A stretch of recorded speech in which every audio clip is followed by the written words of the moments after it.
campaigning toughs. Right now, young men and women do not have jobs. How best can we respond to this as government? The issue about job creation, because you talk about the loss of 1,200 jobs.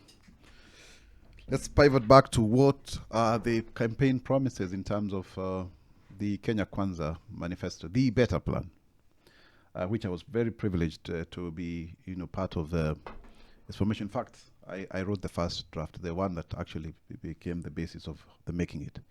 I want to say without a doubt that we have actually endeavored to create jobs for Kenyans.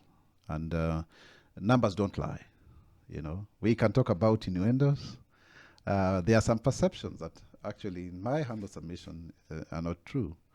For example, look at the 5 pillars. So what are the 5 pillars? The first pillar is agriculture and food security. And because of the fertilizer subsidy, there is now higher yields. I was speaking to the chairman of the National Cereals and Produce Board. Now we have a bumper harvest of maize, right? There, and then that is agriculture. When you talk about, we have waived actually billions of shillings in terms of debt to the sugar industry. That's actually money. When we have to export sugar, it means more farmers are getting, money into their pocket. When you talk about the increase of milk prices up, that means better, for those who are doing farming in that regard, or dairy farming. When you talk about the guaranteed minimum return of about 66 to 80 per a kilogram of coffee, that is good for them, and tea as well. And then you'll ask yourself, why then are we talking about that kind of agrarian economy? It's because over 50% of our economy is actually agriculture fed. And the other one is directly 25, and the other one indirectly. So therefore, you find that is the case. Also, why? Because over 50% of 54% actually of household income is spent on food. Now let's come to job creation. Now, one of the most successful programs in this country is Jobs Majuu. We've been able to send over 105,000 people to go and work abroad. And what is the benefit? Now, every year, we are receiving over 500 billion shillings in terms of remittances. And most of this is going to support homes, of those brothers and sisters of ours that are out there.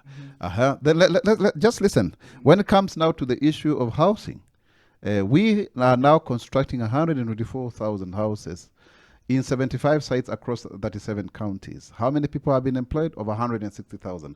I have seen it myself when I got, for example, to Mukuru. And there are young people there who are employed because we have 1,080 units that are being constructed. You move to Homa Bay and you find a lady, Lillian, there selling food, making 3,000 shillings a day and being able to educate his 2 high school boys. You move to, that is Koginga, I've been there. If you move to Bondeni, that's already working. If you come to Ruiru here, 1,050 houses, you find a lady called Chembole who tells you she has somewhere to go every morning. You find some, the bypass fabricators, who have been able to be given a contract. These are Juakali people, wale watu wa kuchomelea. They have been given over 100 million shillings in terms of the contract. Go to Kibra, they were actually given a check of 720 million. These are hustlers. No, let's go slowly. I know we've given you time to actually express let's go. that. No, listen. I am here to. But we also have to catch you in the middle Can I finish? Then you can ask. So that then by the end of the day, yes, there will be people who are jobless, and for sure they are there. But also, you asking me, what have we been able to do as a government?